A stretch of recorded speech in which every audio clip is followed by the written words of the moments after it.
Hi everyone! Today we're going to crochet a vest featuring diamond pattern jacquard below the neckline on the front body.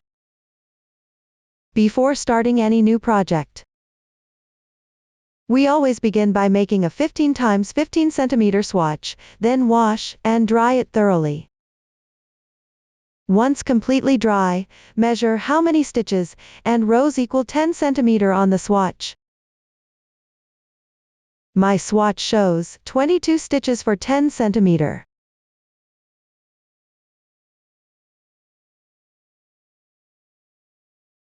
And 31 rows for 10 cm. This means we get 2.2 stitches per centimeter. And 3.1 rows per centimeter. We'll use these measurements to calculate the cast on stitch count. For this vest, I'm aiming for a 105 cm bust circumference, so we multiply 105 cm by 2.2 stitches.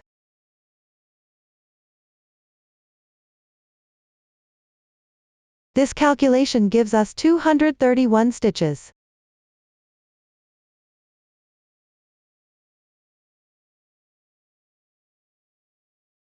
(231 stitches make one full round, so dividing by 2 gives 115.5. We'll round it up to 116 stitches. When sewing this piece together, we need 3 seam stitches, so we add 3 to 116.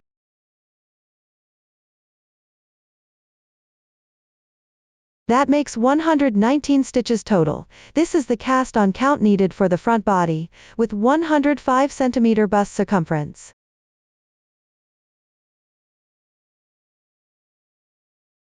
After confirming 119 stitches, we'll calculate the ribbing stitch count. For the ribbing, I plan to increase 1 stitch every 5 stitches, meaning 6 stitches will occupy the space of 5. First divide 119 by 5, which equals 23.8.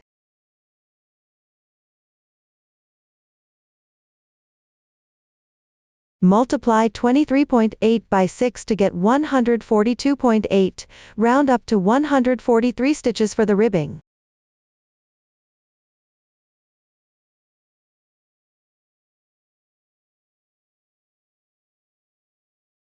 Once this number is confirmed, we can begin casting on. Now let's calculate the row count. The length of this garment is 52 centimeters. This vest has a low underarm slope.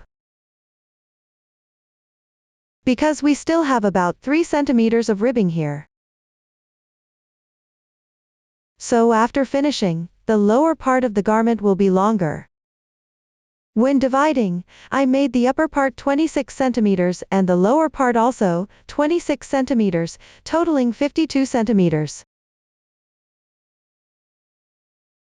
After calculating the 52 centimeters, we'll knit normally. The ribbing is about 6 centimeters.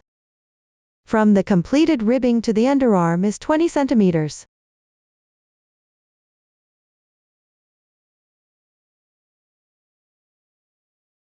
We allocate 20 centimeters here, making the lower part of the vest 26 centimeters. Then we'll plan the upper part, which is from the underarm to the position before starting the shoulder slope.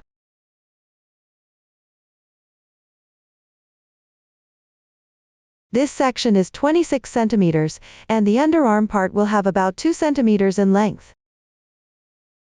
Through 3 short rows on the shoulders, we get 6 rows, which is approximately 2 centimeters. From the start of the shoulder slope to the underarm, it measures 24 centimeters.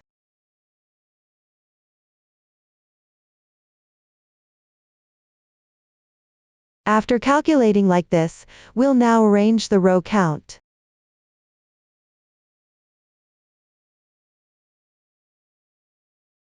For the body section of 20 centimeters, based on our calculation, it's 3.1 rows per centimeter.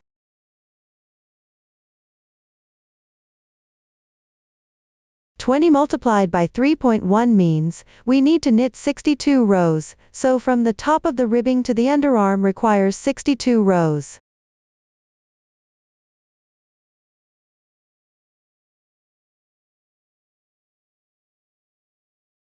These 62 rows are for the middle section.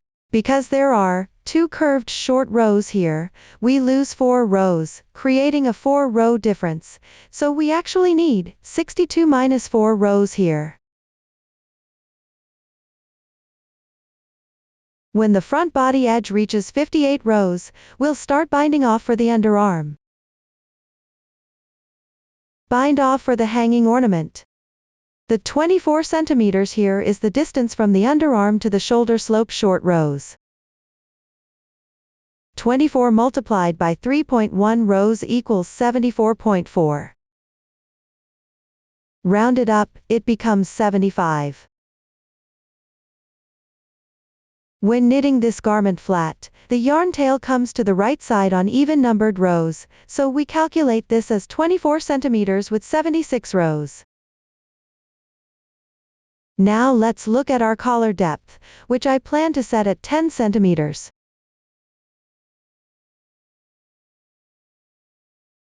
The collar depth is 10 centimeters, which includes this 2 centimeter height, so we subtract 2 centimeters, leaving only 8 centimeters on the actual garment. From where we divide the collar to the shoulder slope short rows, this section has a height of 8 centimeters. 8 centimeters multiplied by 3.1 rows is 24.8, rounded up to 25, but since rows are always even, this 8 centimeters is arranged as 26 rows.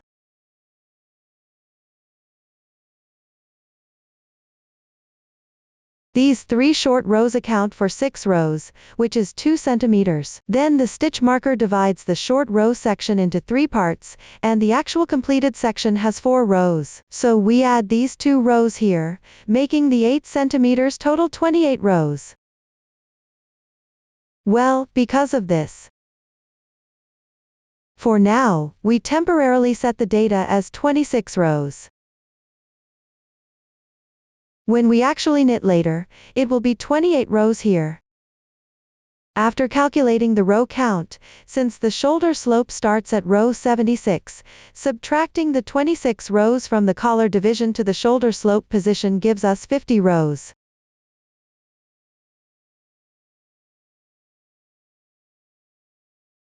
The area from the collar to the underarm is 50 rows, and within these 50 rows, we need to arrange the diamond pattern jacquard.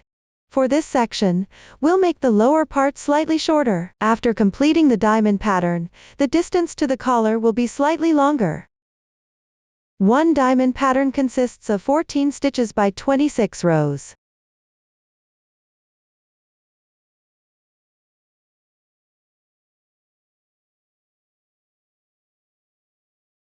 "50 rows minus 26 jacquard rows equals 24 rows. Since the collar side is higher, we'll arrange 14 rows after completing the jacquard.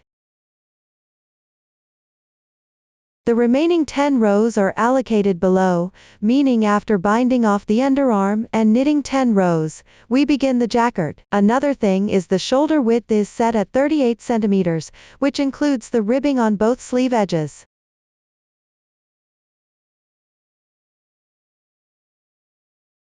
Each sleeve actually has about 3 centimeters of ribbing on each side. So, 38 minus 2 times 3 centimeters equals 32 centimeters. Multiply that by our stitch count, and we get 70.4. Add the seam stitches here for the sleeves, plus 3 more stitches equals 73.4. So, we'll leave around 74 or 75 stitches for the shoulders.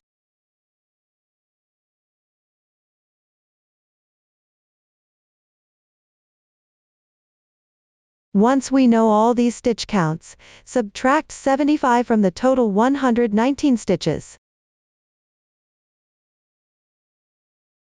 There's one single stitch in the middle, so that leaves 74 stitches. After subtracting, we'll arrange the decreases here, which I'll mark out on the pattern later. Alright, now that we know both the row count and stitch count, we can start casting on and knitting. Now, based on this stitch count, we'll cast on. We're using 2.75mm straight needles for casting on. We're using the long tail cast on method, and when casting on, we leave the yarn tail slightly longer. Then, use your thumb and index finger to spread these two yarn tails apart. Leave the yarn tail longer, the longer yarn tail rests on your thumb, while the shorter one stays on your index finger. After spreading them, insert the needle through the gap between your thumb and index finger. Pick up a stitch from the back of the loop at the base of your thumb, then twist it clockwise. After twisting, the yarn from your thumb should be underneath and the yarn from your index finger should be on top. Use the needle to pick up the bottom yarn, then place the top yarn from your index finger onto the needle. Now, ignore the first stitch, and look at the second and third stitches. The yarn picked up by the hook is behind the half stitch, while the yarn placed from the index finger is in front. At this point, press the back yarn over the front yarn. Press it from behind, and after pressing, the yarn positions switch. The thumb yarn is now on top, and the index finger yarn is underneath. Use the needle to pick up the bottom yarn, then place the top yarn onto the needle as well, forming two loops on the needle.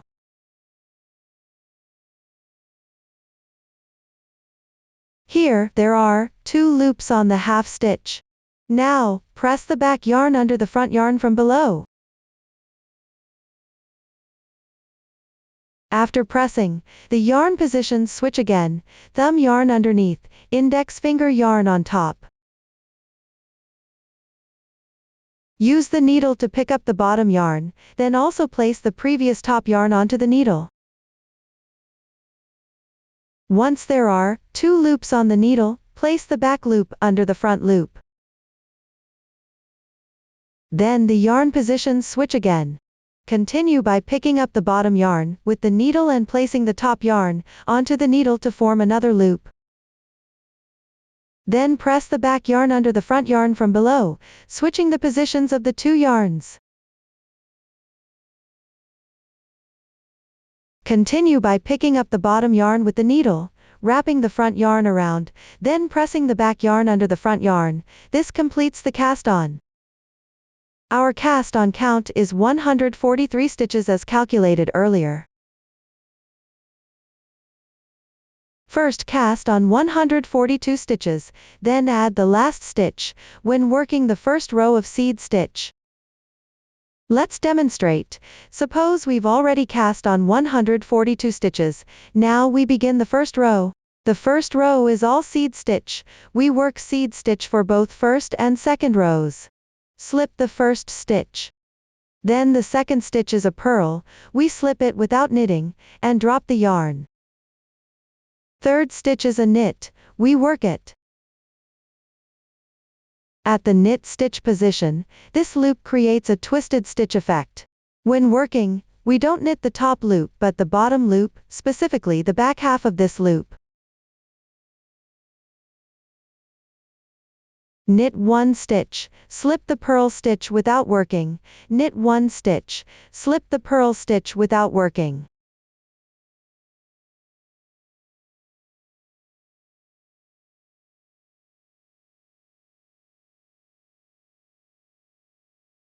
When 1 stitch remains at the end of the row, first make a purl stitch loop here. After slipping the purl stitch in this loop, there's still 1 stitch remaining on the left needle. 1 stitch remains on the left needle, it's a bit tight, so give it a slight stretch. We work the last stitch again, effectively adding 1 stitch within it. This achieves the effect of casting on 142 stitches plus 1 extra, totaling 143 stitches. After completing 1 row, we're now on the wrong side row. Slip the first stitch as usual. Work the first stitch as a purl. The second stitch is a knit. We work it as a knit on the wrong side row, while slipping purl stitches without working them. So in this seed stitch section, we work all knits and slip purls until completing 2 rows of seed stitch. Then on the third row, we alternate 1 purl and 1 knit. Like this, I've completed the rib section below, which is 28 rows of ribbing.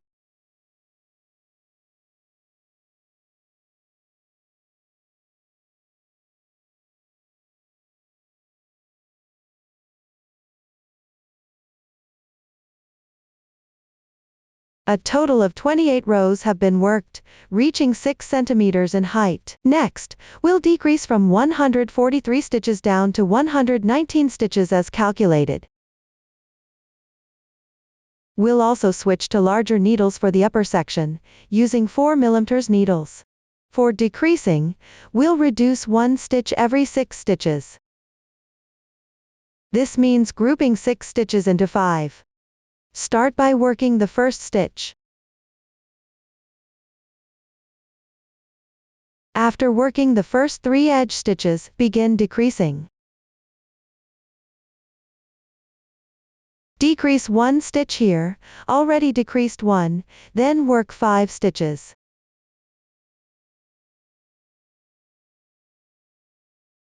Counting the previous 2 stitches, this makes 6 stitches decreased to 5.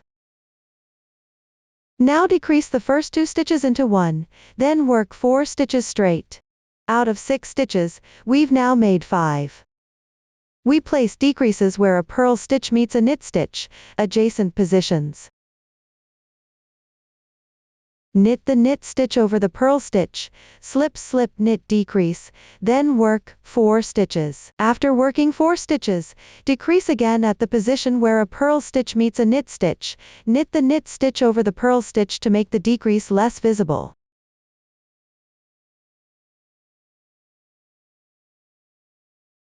By the end of this row, we'll have decreased to 119 stitches.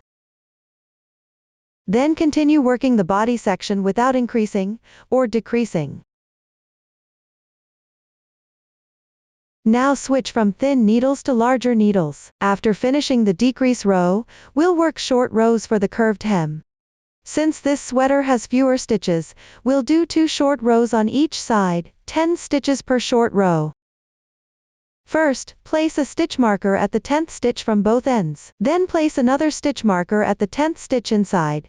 Mark both sides with stitch markers. Now start the short rows from the wrong side. Work from the right side until just before the marker on this side.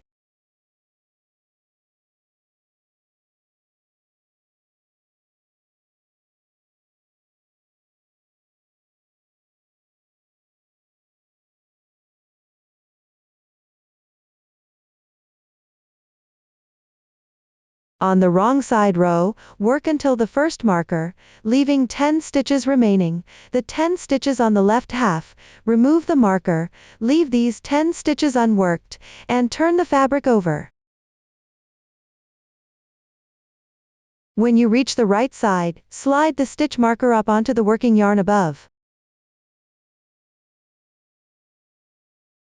Once the marker is on the yarn, wrap it with your working yarn while slipping the first stitch without working it. Work the second stitch. This creates the short row. The marker makes the turning point more visible.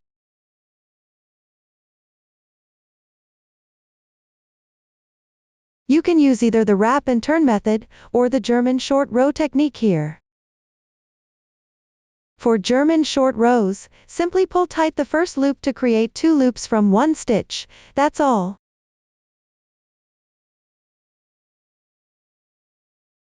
Then continue working across. This is the German short row method, but I'm using the stitch marker technique. Place the marker on the yarn, slip the first stitch without working it, then work the second stitch. On the right side row, stop again when you reach the marker on this side.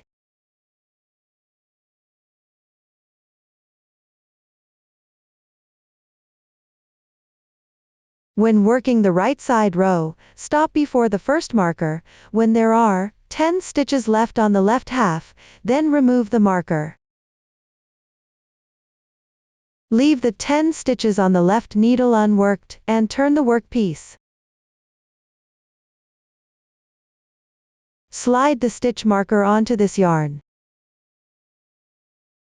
These 10 stitches remain unworked. On the wrong side row, work forward from before these 10 stitches. Place the marker inside the yarn while slipping the first stitch without working it, then work the second stitch and pull tight. On the wrong side row, work until reaching the previous marker. Since we've already done a short row here, stop working when you reach this point, specifically at the second marker's position.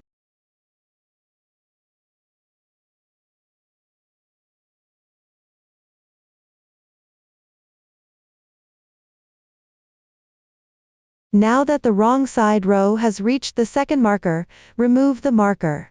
With 20 stitches remaining on the needle, turn the workpiece. Continue by placing the stitch marker onto this yarn.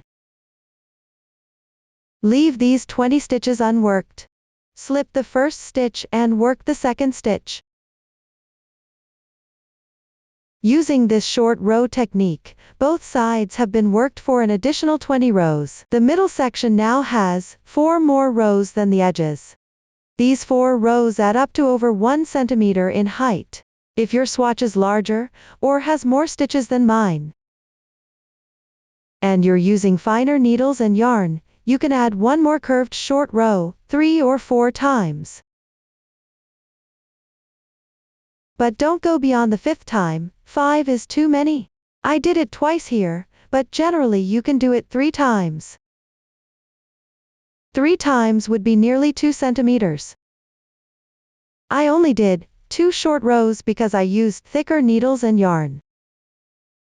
On the right side row, stop again when you reach this marker, fold back from here, and first eliminate the rows on this side. I'll work up to this point. On the right side row, leave 20 stitches on the needle before this plus marker, then turn the fabric over. Place the stitch marker onto the needle. Slip the first stitch without working it, and purl the second stitch. Now work the wrong side row all the way to the other end.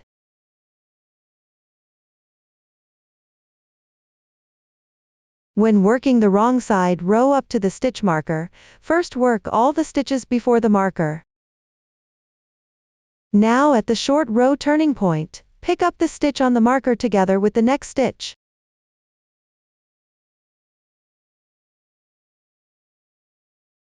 On the wrong side, combine the stitch pulled through from the marker with the first stitch of the 10 short row stitches into one stitch. This eliminates a row.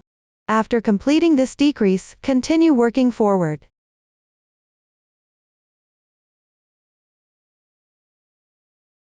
Work all the stitches before this stitch marker. Pick up the stitch on the marker together with the first stitch of these 10 stitches.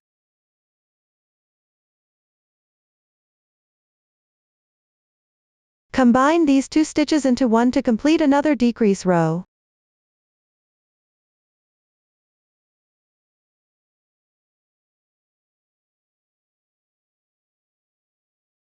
After finishing the decreases on this side, work the right side row up to this point, and eliminate the stitches on both markers. This is called curved short rows.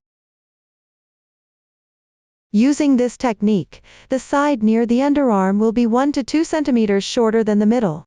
This creates a curve in the hem of the garment. It gives a 3-dimensional tailored effect.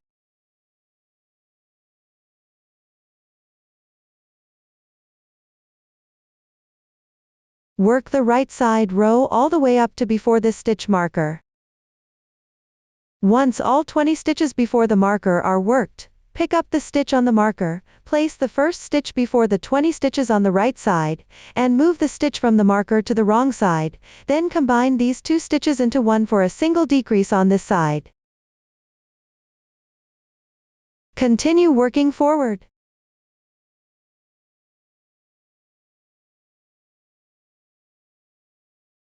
Then pick up another stitch here for the second decrease.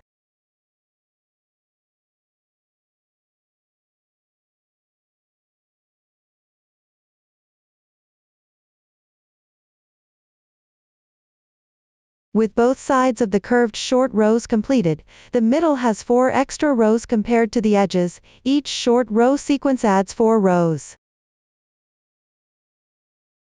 Continue working even until reaching the armhole height. One important note for this sweater, the cast-on stitch count must be an odd number. Since this piece is the front body, when arranging the pattern, there needs to be a single stitch in the center for the diamond motif. Then continue working even until reaching the armhole height. Now the underarm area is complete. We've worked 58 rows as previously calculated. Both sides have 58 rows while the center has 60 rows. When the height reaches 20 centimeters, begin armhole shaping. For armhole decreases, instead of binding off 8 stitches directly, first bind off the first 2 stitches together since this area will be sewn later. After binding off the first stitch, continue working 7 stitches. Once those 7 stitches are worked, thread another yarn through them.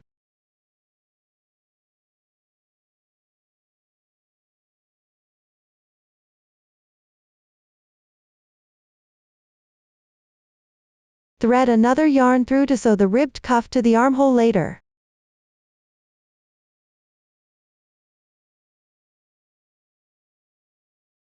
Continue working forward.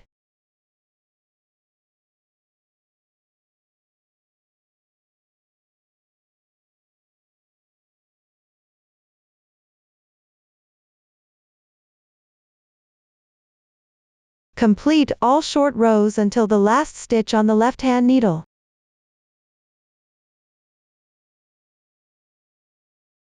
Work all loops on the left needle for this row. Then turn to the wrong side. On the wrong side, bind off the first 2 stitches together, then work 7 stitches.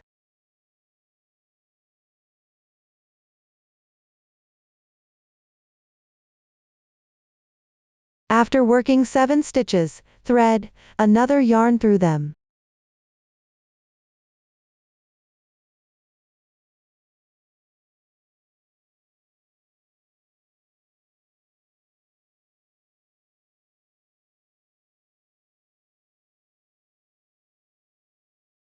Using the same method, bring the yarn tail through from the back. Meanwhile, mark this row where armhole shaping begins with a stitch marker.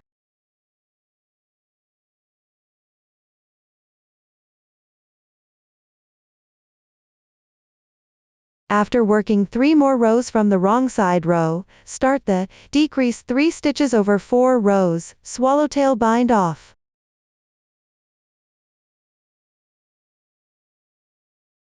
After working 4 rows from the armhole bind off row, make the first swallowtail decrease, which is decreasing 3 stitches over 4 rows twice. First work the first 3 edge stitches. Then decrease 6 stitches down to 3. Combine the 4th stitch with the first, the 5th with the second, and the 6th with the third. Sounds complicated. Use a spare needle to hold the first 3 stitches, then move the spare needle to the back.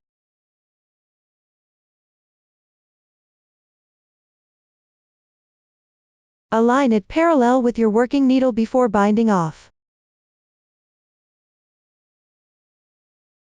Combine the first stitches from both needles to decrease 1 stitch, then do the same for the second stitch.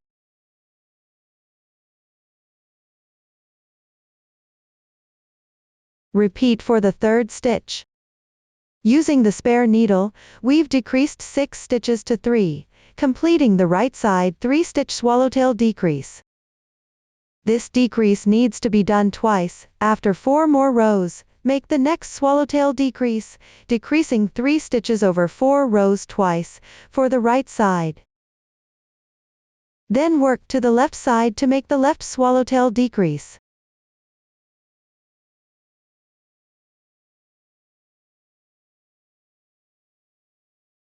Stop when 9 stitches remain on the left.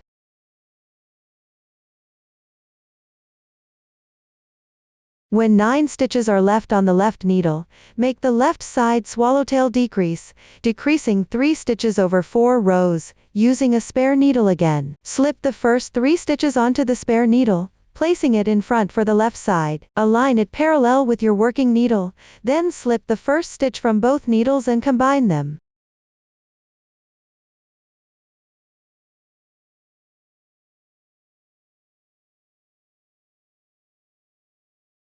Next the second stitch. Then the third stitch. This completes one swallowtail decrease of 3 stitches on each side.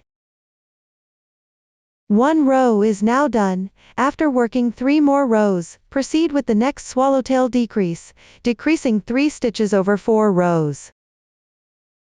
Now on the right side, start the third row of colorwork. At the beginning of the third colorwork row, there's a swallowtail decrease, decreasing 2 stitches over 4 rows. First knit the first 3 stitches. For the swallowtail decrease, decreasing 2 stitches over 4 rows, you can use the simple spare needle method. Decreasing 2 stitches over 4 rows means combining these 4 stitches into 2. With the spare needle, just align both needles parallel, similar to the 3-stitch decrease method. But the 2-stitch decrease is simpler. Swap the third stitch with the first and combine them.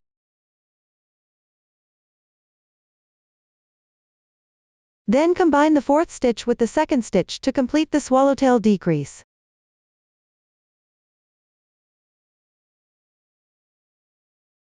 For the left side swallowtail decrease, 2 stitches, stop when 7 stitches remain. When 7 stitches are left, slip the first stitch. Then swap the second stitch with the third stitch from the back. Meaning swap the second and third stitches positions, then combine them into 1 stitch.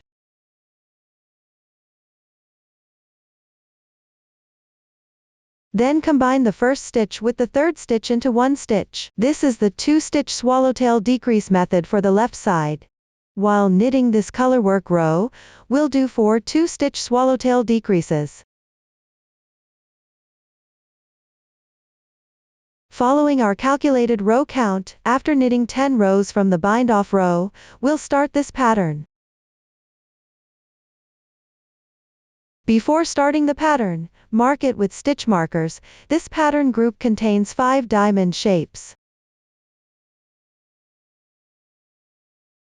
Color arrangement can be 3 white and 2 brown, or 3 brown and 2 white.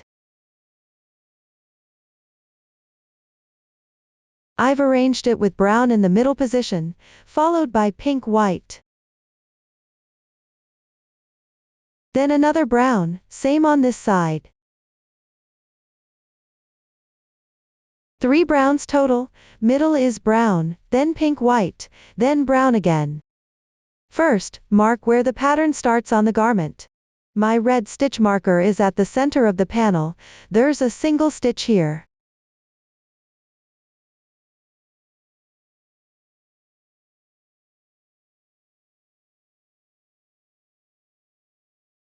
Starting from the stitch marked by the red marker, count 13 stitches and place another marker.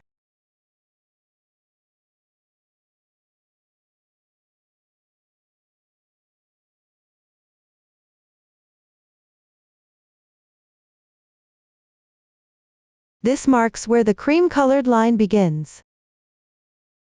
Count another 13 stitches and mark again with a stitch marker. This is where the brown color starts. Okay, now we'll prepare our yarn. For brown, prepare 3 small yarn balls. For cream, we need 5 small yarn balls. 4 yarn balls are already prepared here, plus the working main color yarn makes 5 total.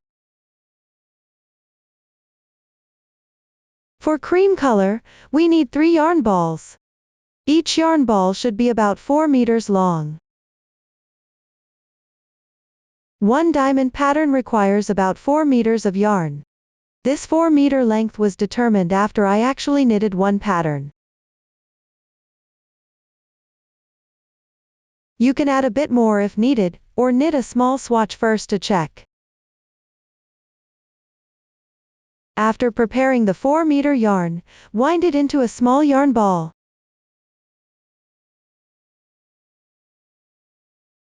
When winding, hold the yarn tail between your pinky and ring finger, then wrap it around your index finger to form a small loop. Then place it over your thumb, and continue winding in a figure-8 motion.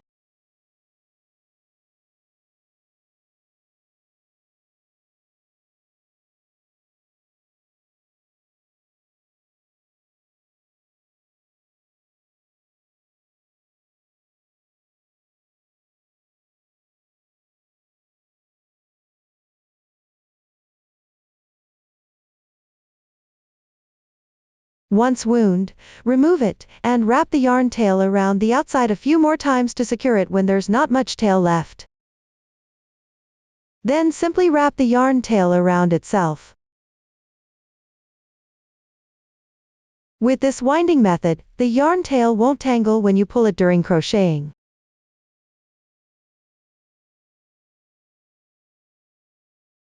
Wind the white yarn the same way. Now we have 2 balls wound, plus 2 more, 4 white, 3 brown, and 4 beige. After completing these preparations, we'll start working on the flower pattern. When you reach this stitch marker, it's time to use the brown color we marked. Pick up a brown yarn tail, and work this stitch in brown.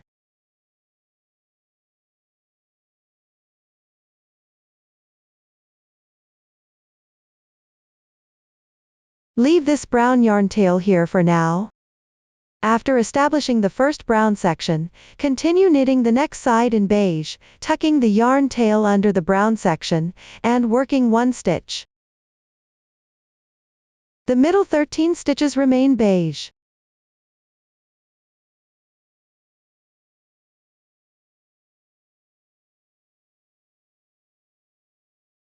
Good, when you reach this stitch marker, switch to off-white. We'll pick up a white yarn tail, and work this stitch.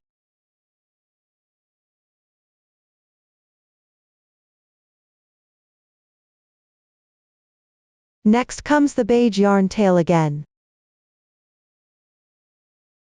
Tuck this yarn tail underneath the previous one before continuing to crochet.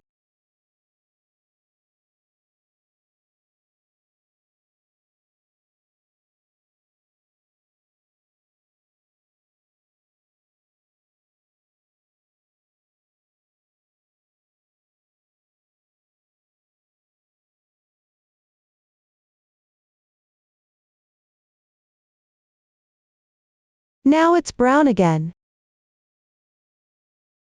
Pick up this brown yarn tail. 1 stitch, then back to off-white.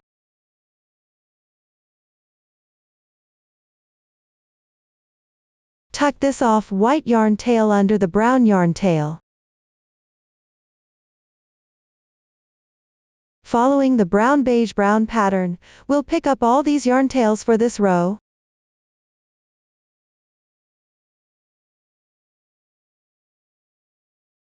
After arranging all the float yarns for this row, we'll first go to the wrong side, and loosely secure these 2 yarn tails to prevent them from slipping out during later crocheting.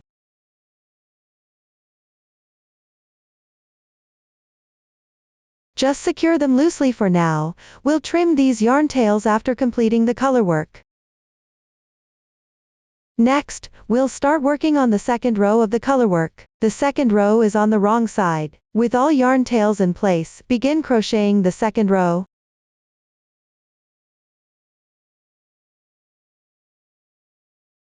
For the second row, we follow the color arrangement from the previous row.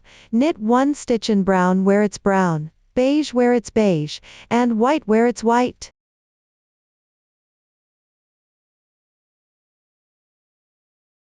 Knit through the first few stitches.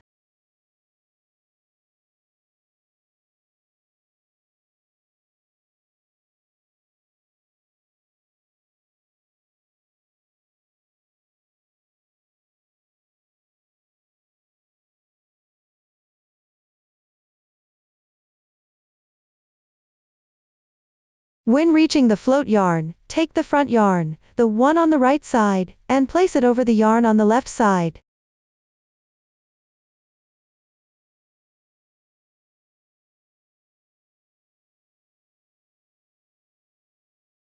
After placing it, bring up the other float yarn, the one on the left side, and knit 1 stitch. While knitting, we wrap the front yarn inside. Next stitch.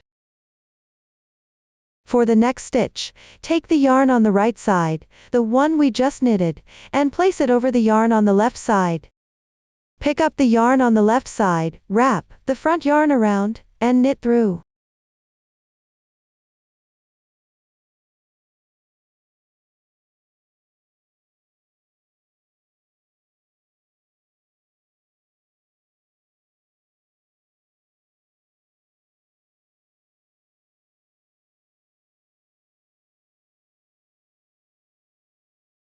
If the yarn is too short, gently pull out a bit more.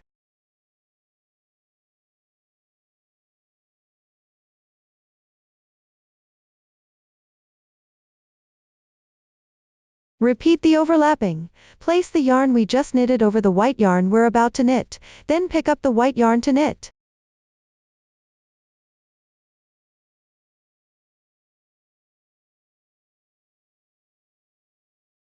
Wrap the front yarn inside the white yarn and knit 1 stitch. After completing this white yarn, place the yarn on the right side, over the yarn on the left side, that we're about to start knitting.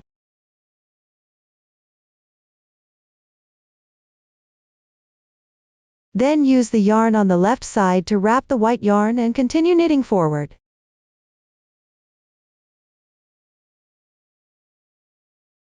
We'll finish this row using this method first.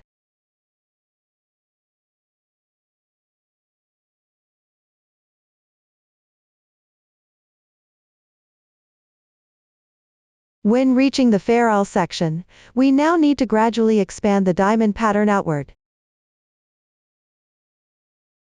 After 2 rows, we add 1 stitch on each side. Now we're knitting the brown color, which increases from 1 stitch to 3 stitches. Here, still place the yarn on the right side, under the ferrule yarn we're about to knit. Place it over the ferrule yarn. Now the yarn we're knitting from the left side, goes over the ferrule yarn we're about to knit, then wrap the lower yarn inside, knit 3 stitches here. Knit this part loosely, and we'll adjust the tension after the ferrule is completed. Since we have a slip knot here, we can adjust it later. When knitting forward, place the yarn knitted on the right side, over the ferrule yarn we're about to knit.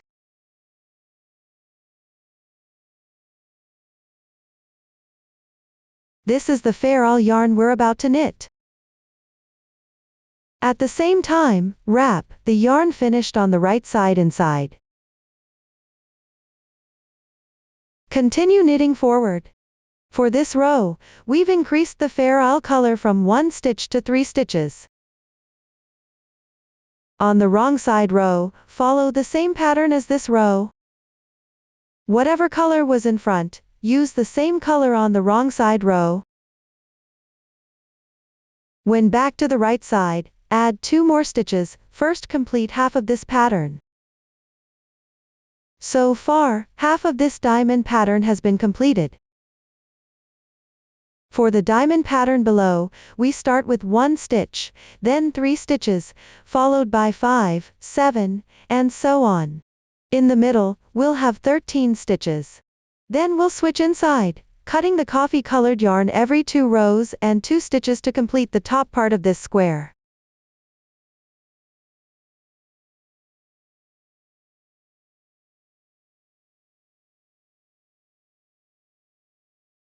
After knitting 3 edge stitches from the side, there's a small swallow decrease. We'll decrease as needed.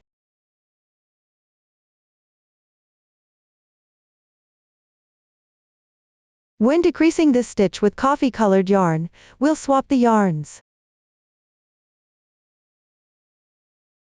According to the pattern sequence, this stitch should be in beige yarn, and the next stitch will be coffee-colored yarn. After completing half, the front 4 stitches of this pattern are in beige yarn, and the back ones are in coffee-colored yarn.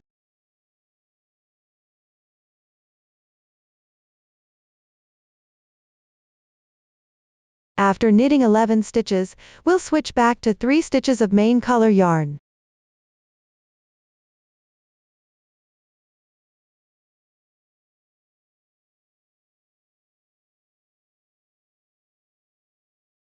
We'll knit the middle beige yarn as 3 stitches.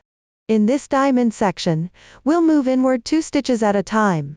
After knitting 3 stitches, we'll carry along the white yarn. Knit this white pattern.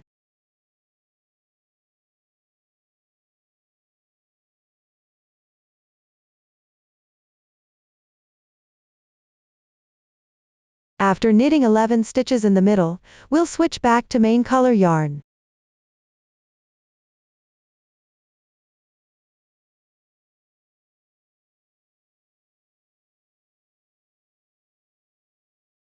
Following this pattern, we'll complete this square first. After finishing the knitting needles part for the front body, the final step is to sew on this outline shape.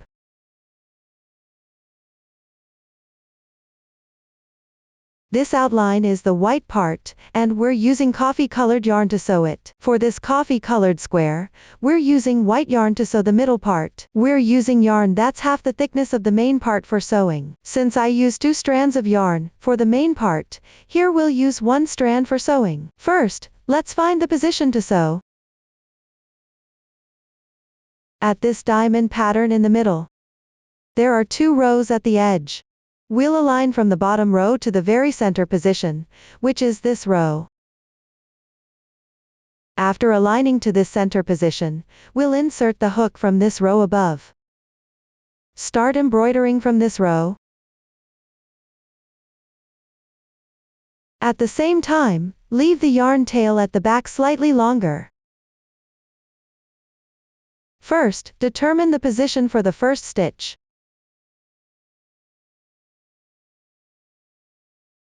When embroidering, keep it slightly loose.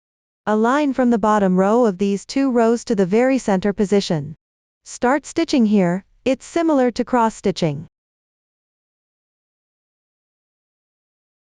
When stitching upwards, skip 1 row, then stitch another needle on the top row up to the edge.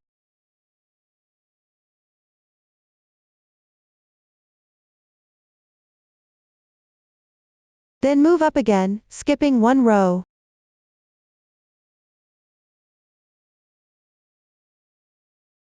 When stitching between these 2 needles, there's 1 row in between, meaning we stitch 1 needle every 2 rows.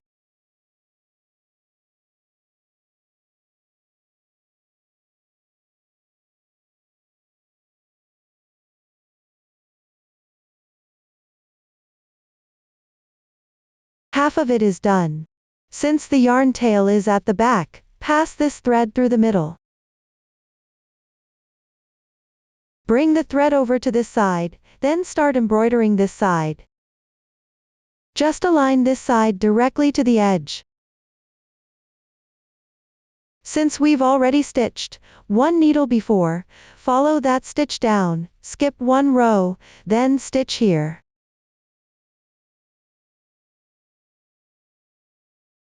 On this side, go downward, skip 1 row, then stitch this needle, 2 rows for 1 stitch.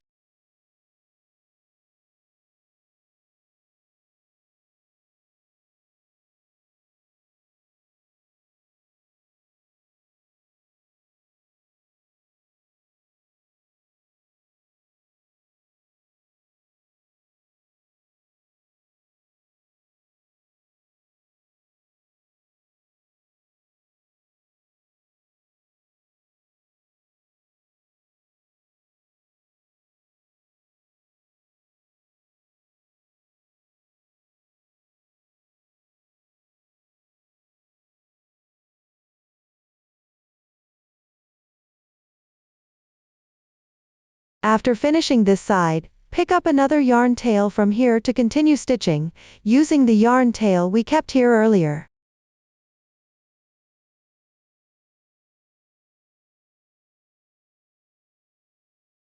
Using this method, first complete the white part in the middle of the brown square.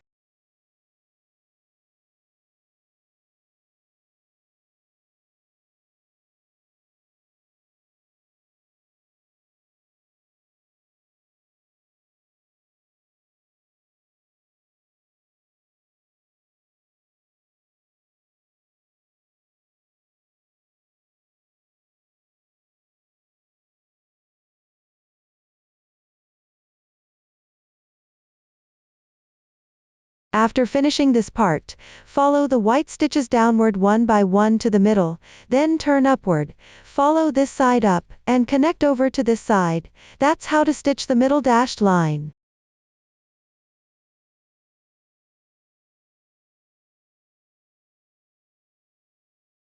Once these are done, place the front body here, then proceed to crochet the back body.